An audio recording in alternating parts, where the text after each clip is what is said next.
인사하시죠. 기쁜 마음으로 찬송하면서 합시다. 인사하십시오. 예, 기쁜 마음으로 찬송하면서 합시다. 우리 2층에도 우리 잠옷실에도 인사하시고요. 예. 성경 안에 수많은 가정들이 등장하지만 그 중에 롤모델로 삼을 만한 한 가정을 강추해달라고 한다면 저는 서슴지 않고 주저함 없이 고넬료 가정을 소개하고 싶습니다. 성경에 수많은 사람들이, 신앙의 인물들이 등장하지만 정말 경건한 사람 한 사람을 강추한다면 저는 고넬료를 소개하고 싶습니다. 여수 땅에 수많은 가정이 있습니다. 그 중에 신앙과 삶이 신앙이 잘 버무러져서 신앙과 삶의 조화와 균형을 이루면서 경건한 가정 한 가정을 소개해달라고 한다면 여러분의 가정이 강추될 수 있기를 기도합니다.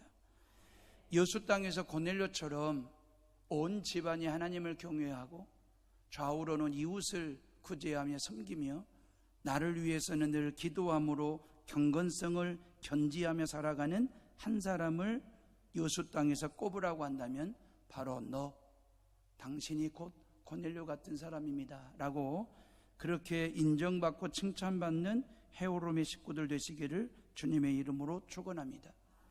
여러분 모두가 다 여수 땅의 고넬료가 되십시오. 그러면 여수시가 예수시가 됩니다. 거룩한 경건한 도시가 될 수 있습니다. 그리고 성시화가 앞당겨지게 되는 것입니다. 우리 한 사람 한 사람이 고넬료와 같은 닉네임을 가지고 그렇게 살아간다면 성시화는 땡겨지는 거죠. 가이사라 땅의 고넬료의 경건은 하나님께 칭찬을 받고 사람들에게 인정을 받는 그런 경건 신앙이었습니다. 하나님께만 아닙니다. 사람들에게만 아닙니다. 하나님에게도 인정받고 칭찬받는 경건, 예배, 신앙을 가진 사람이 곧 고넬료였다라고 하는 것입니다. 4절 말씀해 보니까 고넬료의 구제와 기도하는 것이 하나님께서 기억하시고 하나님께서 상달하셨다, 받으셨다 따르고 되어 있거든요. 그러니까 하나님께서 이런 경건에 대해서 기억하셨다 그러잖아요. 이 기억했다라고 하는 말은 헬라어로 무네모시논 그러는데 이 무네모시논이라고 하는 말은 기념물, 기념비 그런 뜻이거든요. 그러니까 우리가 하나님을 경외하고 이웃을 구제하고 나를 위해서 기도하는 모든 것을 하나님이 기억하셨다라고 하는 그것이 기념이 될 만한 기념물이 될 만한 일로 하나님께서 그렇게 축복하신다. 그러니까 하나님을 경외하는 믿음을 하나님이 기억하시고 이웃을과 함께 나누고 베푸는 구제하는 사랑을 하나님이 기억하실 뿐만 아니라 나와 너를 위한 중보적 기도의 삶을 살아가는 그 고넬료의 경건함을 하나님 여호와께서 기억하시고 문에 모시는 다시 말해 기념비적인 삶을 살 수 있도록 하나님이 축복하신다 그 얘기거든요. 예를 들자면 이런 거죠. 아브라함이 아들을 얻기 위해서 25년 동안 기도했더니 하나님께서 아브라함에게 이삭 같은 기념비적 아니면 기념물 같은 이삭을 선물로 주셨잖아요. 모세가 말입니다. 호렙산에서 40년 동안 기도했을 때에 하나님께서 모세에게 기념품 같은 일을 맡겼어요. 기념비적인 일을 맡겼어요. 이스라엘 민족의 지도자가 되는 길이었습니다. 한나가 자식이 없을 때에 기도하고 기도했더니 하나님께서 그에게 사무엘 같은 기념품 선물을 주셨어요. 그 기도를 기억하시고 말입니다. 느헤미야 선지자가 이국 땅 페르시아에서 무너져버린 망가져버린 이스라엘 땅 고국을 위해서 허물어진 성전 회복을 위해서 하나님 앞에 기도하고 기도했더니 하나님께서 그에게 이스라엘 백성들에게 아름다운 성벽과 성전을 기념물로 주셨다라고 하는 것입니다. 하나님은 우리의 기도를 다 들으십니다. 근데 응답은 다 하시지 않습니다. 여러분들이 잘 들으셔야 돼요. 이 기도에 대한 정확한 정리를 여러분들이 하셔야 돼요. 기도는 내 몫이에요. 응답은 하나님의 몫입니다. 이 사실에 대해서 여러분들이 먼저 아멘 하셔야 바른 기도가 되는 것입니다. 그러니까 기도는 내 몫이에요. 내가 하는 거예요. 응답은 하나님의 몫이에요. 다시 말해 우리가 기도에 대해서 얘기할 때마다 기도한다라고 얘기할 때마다 항상 응답에다가 포커스를 맞추고 응답에다가 어떤 집중하고 올인하면서 기도하다 보니까 기도는 곧 응답이라고 생각을 하거든요. 그렇기 때문에 내가 기도한 대로 다 응답돼야 된다라고 하는 어떤 그런 우격다짐식의 기도를 드릴 때가 있어요. 실은 응답 안 되는 기도도 꽤나 많은데, 그러다 보니까 시험 들기도 하고 서운하고 섭섭하기도 하고 하나님에 대해서 말입니다. 근데 말이에요, 우리가 기도한 대로 다 응답하면 우리가 정말 겸손하게 예수님 믿을 수 있을까요? 정말 우리가 이런 절절한 열정을 가지고 하나님 여호와를 예배하는 자리에 올 수 있을까요? 기도한 대로 다 응답된다면 아니지 않습니까? 기도의 포인트는 어디에 있는 줄 아십니까? 기도의 포커스는 응답에 있는 게 아니고 들으심에 있어요. 하나님께서 내 기도를 다 들으신다라고 하는 거 얼마나 감사한지. 아니, 부부간에도 다 못 들어주고 못 듣겠다, 부모와 자식 간에도 대화를 하다가 이제 그만 좀 하세요, 자식들이 부모의 말을 끊을 때가 한두 번이지 않습니까? 사람과 사람끼리 나누는 대화도 다 들을 수 없고 다 듣지 못하는 건데, 하나님은 저와 여러분들의 기도는 다 들으세요. 다만 응답은 다 해주시는 게 아니에요. 이걸 여러분들이 인정하고 아멘하고 기도할 때에 그 말이에요, 바른 기도를 드릴 수가 있어요. 중요한 것은 하나님께서 내 기도를 들으시고 기억하신다라고 하는 것. 미국의 제16대 대통령 에이브람 링컨 말입니다. 이 에이브람 링컨은 어린 시절부터 생모로부터 말입니다, 귀에 딱갱이가 지도록 이런 말을 들었습니다. 마음으로나 행위로나 항상 선량하게 살아라. 하나님께서 너를 기억하신다는 사실을 늘 잊지 말고 기도하면서 살아라. 이게 링컨의 생모가 링컨에게 들려준 얘기입니다. 근데 생모가 돌아가시고 난 뒤에 새엄마를 얻었는데 그 새엄마도 요 똑같은 얘기를 하는 거예요. 링컨에게 착하게 살아라, 선량하게 살아라. 그리고 하나님께서 너를 항상 기억하고 계시니 너는 하나님께 기도하면서 살아라. 예, 링컨은요 일생을 살아가면서 하나님 여호와께서 나를 기억하신다, 나는 하나님에 의해서 기억되는 존재, 이 믿음을 가지고 살아가면서 결국 뭡니까? 인류 역사의 기념이 될 만한 기념비적인 위대한 일을 해내지 않습니까? 이게 링컨의 삶이었어요. 하나님 여호와께서 나를 기억하고 계신다라고 하는 건 하나님의 기억 속에 내가 있다라고 하는 이 믿음을 가지고 기도했더니 하나님께서 모시는 말이에요. 기념이 될 만한 일을 하게 하시고 기념품 같은 선물을 우리에게 주시고 말이에요. 사랑하는 헤어룸의 식구들이여, 하나님은 우리의 경외함과 구제함과 기도함을 기억하시고 기념이 될 만한 축복을, 은혜를 주신다는 사실을 믿으시기를 주님의 이름으로 축원합니다. 하나님께 기억되는 사람, 그죠? 하나님께서 기억하는 사람이 되라. 어떤 사람일까요? 한마디로 경건한 사람이에요. 제가 지금 매주마다 말씀드리냐, 경건, 유세베이야 말입니다. 좋은 예배, 이게 경건이에요. 예배 드리는 걸 좋아하는 것, 이게 경건이에요. 봐보세요, 우리가 이 시간 좋은 예배를 드립니다. 이 좋은 예배, 이 경건한 이 좋은 예배를 통해서 좋은 사람으로 우리를 빚어내고 계시는 거예요. 이 예배 시간에 좋은 말하고 좋은 생각하고 좋은 손 쓰고 좋은 발이 되고 좋은 마음 가지고 살아가라고, 이 좋은 예배 시간에 경건을 통해서 말이에요, 우리를 좋은 사람으로 빚어가지고 세상으로 나아가 좋은 세상 만들어내는 거예요. 이게 경건이에요. 교회 안에서 경건한 사람으로 빚어져 가지고 예배를 통해서 세상으로 나아가 좋은 세상 만들어라, 이게 바로 그리스도인들에게 주어진 경건의 사명이거든요. 그렇기 때문에 하나님 앞에서 거룩하게 구별된 삶을 경건이라고 말하는 거예요. 세속에 물들지 않고 말입니다. 여러분, 세상이 얼마나 세속화됐습니까? 그렇다고 해서 그리스도인들이 이 세상을 떠나 별도의 삶을 살 수 있는 것은 아니지 않습니까? 아무리 세상이 세속화되어 있다 할지라도 저와 여러분들의 삶의 현장은 세상입니다. 그 세상 속에서 경건한 삶을 살으라는 것입니다.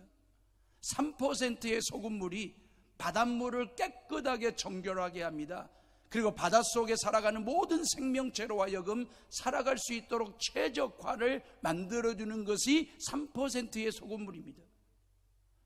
이 땅의 모든 그리스도인들은 그런 3%의 소금처럼, 그 말이에요, 아무리 세상에 추하고 속해졌다 할지라도 이 땅의 모든 그리스도인들이 말이에요, 세상 속에서. 그래서 예수님께서 너희는 세상의 소금이 되라고 말씀하시잖아요. 소금처럼 사는 것이 곧 경건이라는 거예요. 신앙이 그렇다라고 하는 것을 말씀하시는 거거든요. 여러분, 소금처럼 살아. 너희는 세상의 소금이 되라 할 때에 이 소금처럼 살아라 그 말은 세상의 필수품으로 살라 그 말입니다. 있으나마나한 존재가 아니라 없으면 안 되는 존재, 반드시 꼭 필요한 존재의 필수품 같은 존재가 되라는 게 소금처럼 살라는 말의 메시지입니다. 모세를 봐보세요. 출애굽에 있어서 필수품 지도자였습니다. 고넬료 가정을 전도하는 데 있어서, 구원하는 데 있어서 베드로 사도는 반드시 필요한 필수품 사도였습니다. 이방인 선교를 위해서는 바울 같은 사도는요, 반드시 필요한 전도자였다라고 하는 것이거든요. 여러분, 우리는 이 땅에 대용품이 아닙니다. 전시품이 아닙니다. 장식품으로 살라고 그리스도인 되게 하신 게 아니에요. 소금처럼 필수품으로 살아라. 직장 안에서나 가정 안에서나 모든 인간관계 속에서 당신은 꼭 필요해. 필수품 같은 존재. 이게 소금이에요. 이게 경건이에요. 또 하나, 소금처럼 살라고 하는 말은 맛을 내는 삶을 살라는 거죠. 예, 소금은 뭐니 해도 맛을 내거든요. 짠맛 말입니다. 근데 이 소금은 맛을 내기 위해서 자기를 녹이고 녹여요. 그리고 흔적도 없이 사라져 버려요. 근데 입으로 맛을 느끼게 해요. 이게 경건이에요. 소금이라는 입자는 눈으로 확인됩니다. 근데 그것이 이 음식과 만났을 때 음식 안에 동화가 되면서 녹고 녹아가지고 사라져버리고 흔적도 없이 눈으로는 확인이 안 돼요. 근데 입으로 맛을 느끼게 하거든요. 이게 소금이에요. 맛을 내는 인생 말입니다. 이게 경건입니다. 여러분들의 모든 공동체, 그게 직장이 됐든 가정이 됐든 삶의 현장 속에 여러분들이 들어가는 순간에, 여러분들의 소금처럼 뿌려지는 순간에 여러분들의 존재는 녹고 녹아서 흔적도 없이 사라지는데 왜 그 공동체 안에 맛이 날까? 일할 맛이 나고 살 맛이 날까? 그것은 경건한 소금처럼 살아가는 크리스찬들이 그 공동체 안에 녹아들었기 때문에 이게 경건이에요. 이게 희생이에요. 철저하게 소금으로 살아라 그 말은 희생하면서 살라고 하는 얘기거든요. 소금은 방부제입니다. 음식을 썩지 않게 합니다. 고기를 변하지 않게 쉬지 않게 하는 방부제 역할을 합니다. 너희는 세상의 소금이 되라는 말은 세상의 파수꾼이 되라는 것입니다. 썩어져가는 세상을 썩지 않도록 방부제 역할도 하고 파수꾼처럼 지키라는 것이, 그리스도인들의 경건한 삶이라고 하는 것은 세상의 필수품으로, 맛을 내는 조미료로, 그리고 세상을 지키는 파수꾼으로 살라고 하는 얘기거든. 예수님처럼 소금처럼 말입니다. 하나님 아버지는 이런 경건을 기억하시고 그렇게 살면 우리로 하여금 기념비적인 삶을 일을 할 수 있도록 하나님이 세우시고 그렇게 쓰시겠다라고 말씀하시는 거예요. 이걸 한마디로 요약하면 영향력입니다. 영향력 있는 삶을 사는 것. 예, 영향력이 있기 때문에 경건한 사람이라는 게 아니고 경건한 사람이기 때문에 영향력을 끼치는 사람이 되라는 거잖아요. 저는 누가 아버지 이야기만 하면 콧날이 시큰해져요. 가슴이 멍걸해져요. 저희 아버지는 50대 초반에 저희 6남매를 위해서 평생, 짧은 생애였지만 한 50여 년 남짓 6남매 자식들을 위해서 녹고 녹아지는 희생하고 철저하게 당신을 버리고 희생하시다가 50대 초반에 일찍 돌아가셨거든요. 저희 6남매 가족들이 이렇게 나누는 가족 카톡란이 있거든요. 그 가족 카톡란에 큰 누나, 나이가 60이거든요. 큰 누나 결혼식 사진이 이렇게 가족 카톡란이 있습니다. 그 큰 누나 가족 결혼식 사진에만 아버지가 서 있어요. 그 사진에만 아버지가 있습니다. 큰딸 결혼식만 참석하시고 나머지 5남매 자식들 결혼식에는 하늘나라에서 지켜봤던 그 아버지. 근데 그 아버지 이야기만이 가정의 달에 나오면 왜 이렇게 가슴이 뭉클할까? 그 이유는 영향력입니다. 아버지가 지금 안 계셔요. 볼 수도 없습니다. 아버지의 목소리가 들리지도 않습니다. 들을 수도 없고.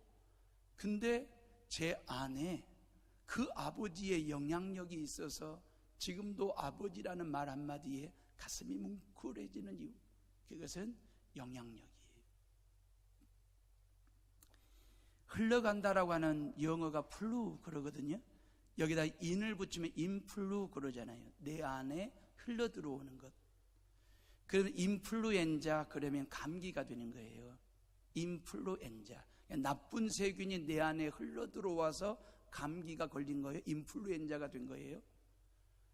근데 이게 세균이 들어오는 게 아니라 영향이 들어오면 인플루언스, 영향력이 되는 거예요. 여러분, 이 영향력이라고 하는 게 뭘까? 제 나름대로 해석을 했으니까 혹시 여러분들의 해석과 다르다면 이해하시고 그냥 들어보세요. 저는 이 영향력, 인플루언스에 대해서 이렇게 해석을 해봤습니다. 나는 안 하고 싶은데, 나는 안 하고 싶은데 그 사람이 그걸 해요. 그래서 나도 그 일을 하는 거예요. 나는 그 길을 안 가고 싶어. 나는 그 길을 안 가고 싶은데 그 사람이 그 길을 가. 그래서 나도 그 사람과 함께 그 길을 가는 것. 그 사람에게서 영향력, 인플루언스, 인플루 들어온 거예요. 영향이. 그래서 나도 그 일을 하고 그 길을 가는 거예요. 사랑하는 것, 사랑하는 일, 용서하는 일, 이해하는 길, 섬기는 길, 나 안 하고 싶어요. 못해. 왜 나만 용서하고 사랑하고 섬기고 나만 왜 희생하고 이해해야 되냐고. 나는 못해. 나는 안 해. 나는 안 가. 못 가. 그러다가도 그분이 그걸 하고 있어요. 그래서 나도 사랑하고 이해하고 용서하고 섬기는 그 일을 하고 그 길을 가요. 그분이 누구냐면 예수 그리스도이세요. 예수 그리스도의 영향력이 내 안에 인플루 흘러 들어왔어요. 그래서 우리는 이해도 하고 사랑도 하고 섬기기도 하고 희생할 줄 아는 거예요.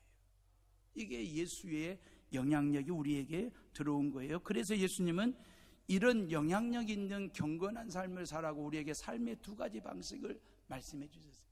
그 두 가지 삶의 방식이 뭐냐면 너희는 세상의 소금이 되고 너희는 세상의 빛이 되라고 마태복음 5장에 말씀하셨어요. 순서가 너희는 세상의 소금이 되고 세상의 빛이 되라. 순서가 소금 되고 빛이 되라고 말씀하셨어요. 우리는 빛과 소금이라고 의례껏 얘기하다 보니까 그렇게 너희는 세상의 빛이 되고 소금이 되라고 말씀하신 것처럼 생각하지만 그게 아닙니다. 순서가 먼저 너희는 세상의 소금이 되고 그 다음에 세상의 빛이 되래요. 소금이 된다라고 하는 말은 아까 말씀드렸잖아요. 녹아지고 녹아지는 것, 세상 속에 들어가 우리는 동화가 돼야 됩니다. 그리스도인들은 수도사가 아닙니다. 아무리 세상이 답답하고 힘들고 어렵고 추하고 속해도 우리는 그 세상을 떠나면 안 됩니다. 우리가 살아가야 될 세상은 세상 속입니다. 그 세상을 변화시키기 위해서는 우리는 세상 속에 들어가 소금처럼 녹아 동화가 돼야 됩니다. 예수님 인플루 하셨잖아요. 인간의 몸을 입고 이 세상에 흘러 들어오셨잖아요. 예수 그리스도께서. 예수님은 이 세상에서 살았습니다. 33년 동안. 예수님은 이 세상에서 십자가에 못 박혀 죽으셨습니다. 그 예수님은 이 세상 속에서 3일 만에 다시 부활하셨거든요. 예수님께서 기도원 차렸거나 수도원 세운 적이 없습니다. 교회를 세우셨습니다. 당신의 십자가의 핏값으로 이 땅에 교회를 세우시고, 근데 그 교회를 세상 속에 세우셨다라고 하는 것이거든요. 그래서 소금처럼 세상 속에서 녹아지고 녹아져서 없는 듯한데 맛으로 승부를 내는 동화되는 인생을 삶을 살라는 것. 그리고 난 다음에 어둠과는 구별된 삶을 살아라. 이게 빛으로 사는 삶이에요. 우리는 세상 속에 들어가 동화가 되고 난 다음에 어두움과는 구별된 빛으로서의 삶을 사는 것입니다. 음식과 소금은 다른 겁니다. 그죠? 근데 음식에는 반드시 소금이 들어가야 됩니다. 어두움과 빛은 구별되는 것입니다. 근데 이 어두움의 문제를 해결하기 위해서는 빛이 반드시 있어야 됩니다. 세상과 그리스도인들은 구별된 사람입니다. 근데 세상을 변화시키기 위해서는 그리스도인들이 세상 속에 들어가 소금이 되고 빛이 되어야 됩니다. 이걸 경건이라고 얘기하고 영향력이라고 이야기를 하는 것입니다. 이 세상 최고의 영향력을 끼쳤던 분이 바로 예수 그리스도이시거든요. 이것은 예수 그리스도를 믿는 나라든 믿지 않는 나라든 믿는 사람이나 안 믿는 사람들은 다 인류가 인정하는 거예요. 지난 수천 년의 역사 속에서 가장 영향력을 끼쳤던 사람 한 사람을 꼽으라면 예수, 그분이거든요.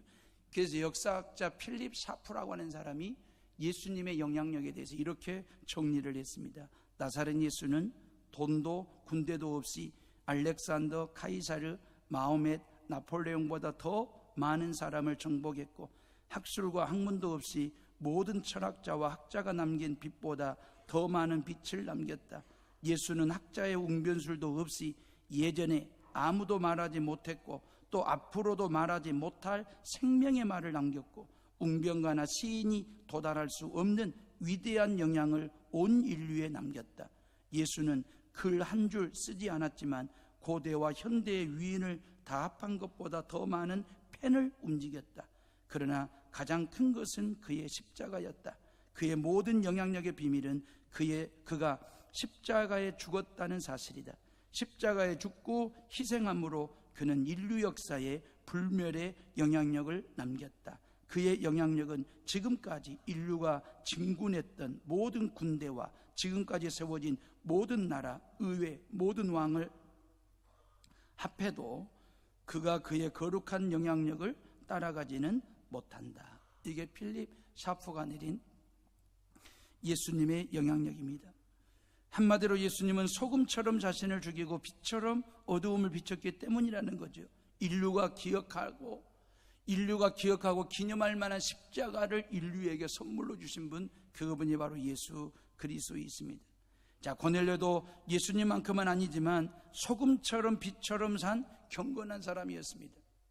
위로는 하나님을 경외하고 좌우로는 이웃을 섬기고 구제하는 삶을 살았어요. 그리고 자신에 대해서 항상 기도함으로 경건함을 유지했거든요. 그래서 오늘은 이 고넬료의 기도에 대해서 잠깐 말씀을 드리고 설교를 마칠까 합니다. 고넬료의 기도의 대상은 하나님이셨습니다. 고넬료는 이방인이었거든요. 이방인이었지만 기도의 대상을 바로 잡았습니다. 우상 앞에 기도한 게 아니고 기도의 대상을 하나님으로 잡았습니다. 아무리 많은 기도했고 아무리 오랜 시간을 기도했다 할지라도 그 기도의 대상이 바로 잡히지 않는 기도는 잘못된 기도가 되는 것입니다. 저와 여러분들의 기도의 대상은 창조주 하나님이십니다. 그 다음에 하나님께 항상 기도했더라 그랬어요. 고넬료의 기도는 항상 하나님께 기도했더라. 기도하다가 몇 번 기도하고 포기한 사람이 아닙니다. 기분 내키면 하고 급한 일 생기면 하는 어떤 즉흥적인 기도이거나 아니면 일회용 그런 기도 생활이 아니었습니다. 쉬지 않고 항상 기도했더라 그랬잖아요. 다시 말하면 그래서 우리는 기도에 대해서 성경은 영적인 호흡이라고 얘기하잖아요. 영적인 호흡 같은 게 기도이거든요. 호흡은 쉬면 안 되는 것입니다. 호흡을 멈추면 죽는 것이거든요. 고로 호흡은 쉼 없이 하는 것입니다. 그런다고 볼 때에 기도도 그렇게 호흡하듯이 하세요.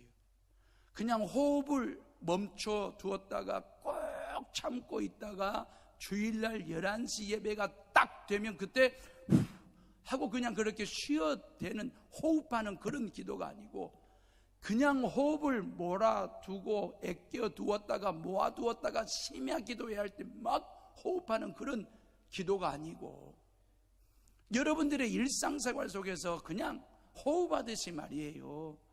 순간순간 찰나 그때그때마다 하나님과의 말 걸기를 하고 하나님께 도움을 청하고 기도하는 쉼이 없는 기도 말입니다. 다 들으십니다. 응답은 하나님이 하시는 거니까요. 고넬료의 기도는 하나님께 상달되었더라 그랬잖아요. 상달되었다라고 하는 말은 하나님은 우리의 기도에 대해서 소홀히 하지 않는다 그 말이에요. 구하면 들으시고 부르짖으면 응답하시는 분이 바로 저와 여러분들의 기도를 들으시는 하나님이십니다. 또 하나 고넬료는 기도하다가 신비로운 은혜를 체험합니다. 봐보세요. 기도라고 하는 것은 내가 기도하는 그 순간에 나와 하나님 사이를 연결하는 파이프와도 같은 거예요. 이 파이프와도 같은 건데, 내가 하나님 앞에 기도할 때 나는 땅의 것을 가지고 하나님 앞에 올려드리잖아요. 내 것 올려드리잖아요. 내게 있는 것 올려드리는 거잖아요. 근데 그 기도를 들으시는 하나님은 하늘의 것을 내게 주시거든요. 내가 보지 못했던 것, 듣지 못했던 것, 지금까지 가지지 못했던 걸 하늘의 것을 내게 부어주시고 채워주시는데 뭘 통해서요? 기도라고 하는 파이프를 통해서 부어주시고 채워주시는 거거든요. 그렇기 때문에 기도는 신비로움을 체험하는 방법이 되는 것입니다. 왜요?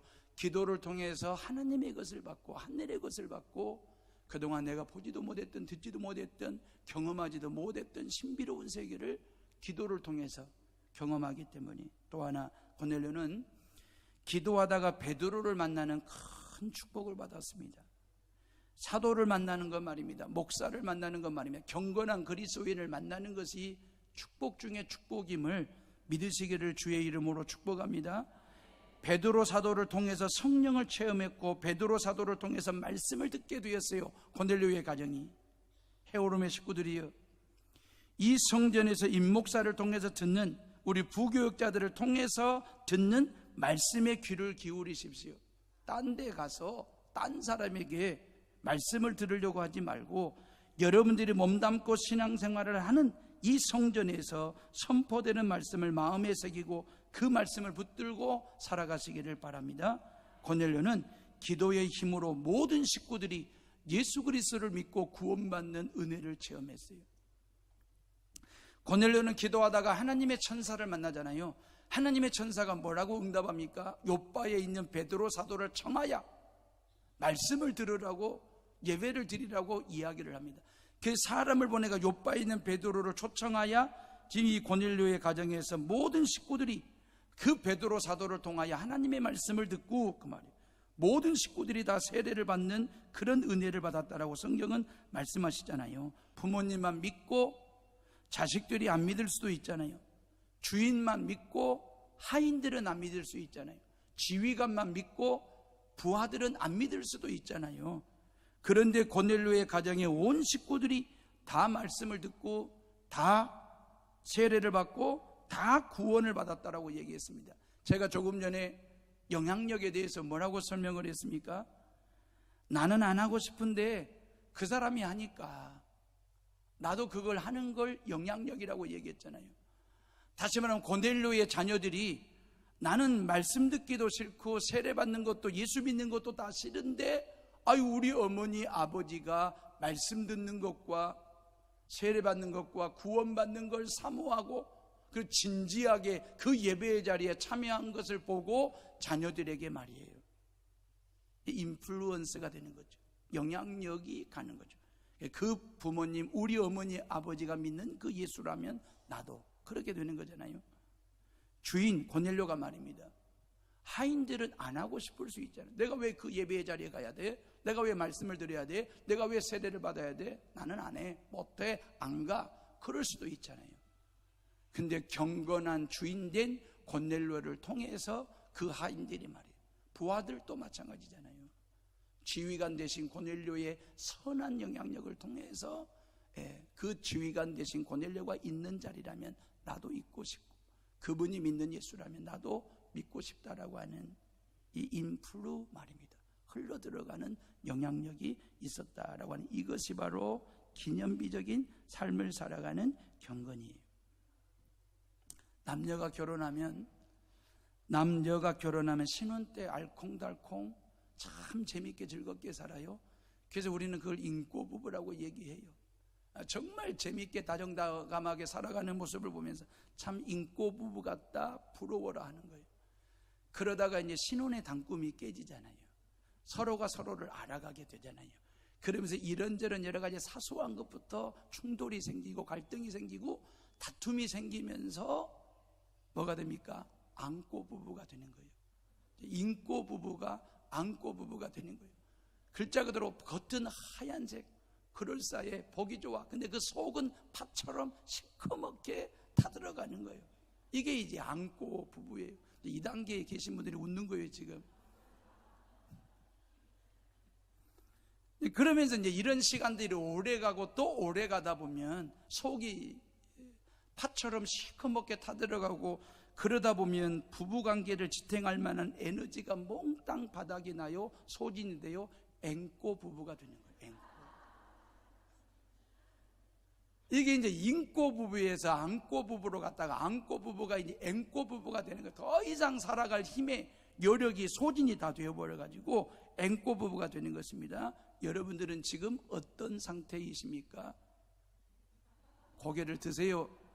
고개를 드시고 지금 여러분들 부부는 어떤 상태인지. 어찌 보면 우리의 신앙도 경건도 역순이죠. 우리는 앵꼬로 시작했어요. 내 안에 예수님이 없었습니다. 내 안에 복음이 없었어요. 내 안에 십자가가 없었어요. 내 안에 십자가 보혈이 인플루 흘러들어온 적이 없어요. 앵꼬였어요. 철저하게 앵꼬. 그런데 누군가에 의해서 복음이 들려졌어요. 누군가에 의해서 해오름교회 가자고 전도가 시작이 되었어요. 그러면서 내 안에 예수님의 십자가의 보혈의 피가 조금씩 흘러들어오기 시작했어요. 그러면서 내 안에 안고 말이에요. 팥 같은 맛있는 복음이 내 안에 자리를 잡기 시작했어요. 안고 상태로 듭니다. 그리고 난 다음에 신앙생활하고 예배를 드려보고 성도들과 교제해보고, 그러면서 십자가의 보혈의 핏뿌림이 내게 임하는 거예요. 그러면서 내가 예수님의 십자가 보혈 속에 내 인생을 푹 담고요. 김장김치 할 때 배추 소금물에 절이듯이 주님의 십자가 사랑에, 하나님의 말씀의 능력에 내 인생과 내 신앙을 푹 담궈가지고 완전히 그냥 예수님의 사랑으로, 말씀으로, 은혜로, 능력으로, 보혈로 쪄린 존재가 되면서 하나님과 나 사이 모든 성도들 간의 관계가 인고가 되는 거예요. 고넬료는 바로 이런 사람이었어요. 앵꼬였습니다. 로마 사람이니까, 로마 장교니까 앵꼬지요. 그러면서 로마 땅의 모든 가정이 무너져가는 것, 타락하고 섹스로 아니면 여러 가지 방탕함으로 로마 땅에 있는 모든 가정들이 허물어지고 그리고 붕괴되어져 가는 것을 보다가 가이사라 땅, 유대인 가이사라 땅에 파견 근무하러 왔다가, 이미 이스라엘도 로마 제국에 의해서 없어진 나라가 됐고 사라진 나라, 무너진 나라였는데, 근데 참 묘하게 고넬료가 봤을 때 가이사라 땅의 모든 유대인들의 가정은 무너짐이 없이 견고하게 든든하게 세워져 있거든요. 이유가 뭘까? 유대인들 가정 속을 들여다보니까 그 안에 예수 안고가 있는 거예요. 예수 복음이 있는 거예요. 하나님 신앙이 있는 거예요. 그래서 그 고넬료가 앵꼬였다가 안고가 되고, 그리고 지금은 위로는 하나님을 경외하고 좌우로는 이웃을 구제하고 나를 위해서는 기도하는 사람으로 인고가 된 거예요. 하나님과의 관계가 말입니다. 여러분들의 신앙은 지금 어떠신지 그 말이에요. 고넬료의 가정을 봐보세요. 이게 경외함과 구제함과 기도함, 이 삼각 프레임 말입니다. 이게 안정적인 가정이에요. 행복한 가정, 흔들리지 않는 가정은 이 세 개의 골격, 이 세 개의 뼈대가 있어야 돼요. 프레임이 있어야 돼요. 하나님을 향한 경외함과 이웃을 향한 구제함과 나를 향한 기도함, 예수를 중심으로 해서 이 삼각 프레임을 가지고, 우리의 신앙은요, 성부 하나님과 성자 예수님과 성령 하나님을 삼각 프레임으로 해서 골격을 짜고 뼈대를 하고 그 위에 내 믿음의 집을 지을 때에 흔들림이 없는 든든한 믿음의 집을 지어가는 것처럼, 여러분들의 가정이 흔들림이 없는 행복한 가정이 되기를 원하신다면 경외함과 구제함과 기도함의 삼각 프레임, 여기 위에 가정을 세워가는 그런 복된 가정들 다 되시기를 주의 이름으로 축복합니다. 결론적인 얘기예요. 지구상에서 가장 오랫동안 사는 짐승이 뭔지 아시지요? 거북입니다. 거북이 5,000년 이상 산 거북이를 신귀라고 말하고 10,000년 이상을 산 거북이를 영귀라고 얘기해요. 거북이는 그렇게 오랫동안 산대요. 그러면 거북이가 오랫동안 사는 장수의 비결이 뭐냐? 두 가지입니다. 하나는 등껍데기입니다. 거북이가 오래오래 장수하며 사는 것은 등에 있는 그 무거운 큰 딱딱한 껍데기, 등껍데기가 거북이로 하여금 매일매일 적당한 운동량을 가져다주는 장수의 비결이 되는 거예요. 거북이는 한 번도 등껍데기가 무겁다고 딱딱하다고 크다고 한 번도 벗어 제낀 적이 없습니다. 그걸 사명으로 알고 등껍데기를 지고 평생을 그렇게 살아갑니다. 또 하나, 두 번째 이유는 뭐냐면 순해요. 거북이 건드려 보셨어요? 거북이가 싸우는 거 보셨어요? 거북이가요, 여러분들 거북이를 찔러보고 발로 차보고 발로 눌러보고 귀찮게 해보세요. 그러면 거북이가 고개만 쏙 내밀었다가 누구야? 그러고 쏙 들어가요. 네 알아서 해. 칠라면 치고 때리려면 때리고 밟으려면 밟고 그러고는 지 할 일 하고 엉금엉금 기어가면서 사는 것이 거북이에요. 육체적으로 장수하는 얘기는 제가 안 할게요. 잘들 하고 계시니까. 영적으로 신앙이 장수해야 되지 않겠습니까? 우리 모두가 다 여러분들의 가정에 신앙 장수 가정을 만들어야 되지 않겠습니까? 그러려면 십자가 져야지요. 십자가 져야지. 십자가가 크다고 무겁다고 귀찮다고 십자가 집어던지고 내팽개치고 그런 신앙이 아니라 내게 주어진 사명이라고 생각하고 거북이가 등껍데기 지고 5,000년 만년을 살아가듯이 우리도 그 십자가를 내가 지고 따라가면서 뭐 하는 거예요? 순하게 사는 것입니다. 부인이 뭐라 하든 남편이 뭐라 하든 그냥 순하게, 누가 와서 찔러대고 씹어대고 누가 와서 귀찮게 하고 누구야 하고 고개 한번 쑥 내밀었다가 보고 그래 알았어 쏙 들어가고 네 알아서 해 그러고 순하게 살아가는 것, 그것이 바로 장수의 비결입니다. 신앙적으로 영적으로 장수하는 성도들 되셔서 소금처럼 필수품 되시고요, 소금처럼 맛을 내는 조미료가 되시고요, 소금처럼 세상을 지키는 파수꾼들 되시고요, 그래서 선한 영향력을 가지고 경건하게 살아가는 우리 헤어롬의 식구들 다 되시기를 주의 이름으로 축복합니다. 기도하겠습니다.